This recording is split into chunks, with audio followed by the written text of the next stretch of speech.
Sumasahimpapawid mula sa Premier Ibanag City of the North. Para sa Diyos at sa Pilipinas nating mahal, ito ang DZYT 765 SMNI Radio Tuguegarao. Kapartner mo sa balita at serbisyo. Mga balita, impormasyon, serbisyo at inspirasyon dito lang sa DZYT 765 SMNR Radio Tuguegarao. SMNR Radio News Blast.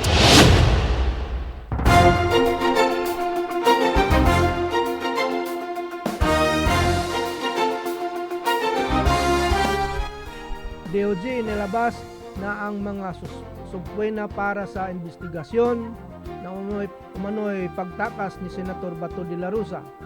Naglabas ng subpwenas ang Department of Justice bilang bahagi ng investigasyon sa umano'y pagtakas ni Senator Ronald Bato de la Rosa. Ayon kay Justice Secretary Frederick Bida, pinagsusumite ang mga record mula sa Senado, Commission on Audit, COA, at Philippine National Police PNP upang matukoy ang mga pangyayari sa loob ng Senate compound noong nakatakas ang senador.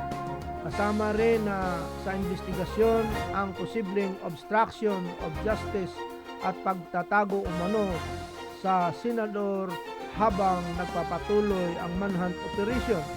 Nagpadala rin ng liham ang DOJ kay abogado na si Attorney Jamie Bundok matapos nitong sabihin na alam nito ang kinaroroonan ni De La Rosa.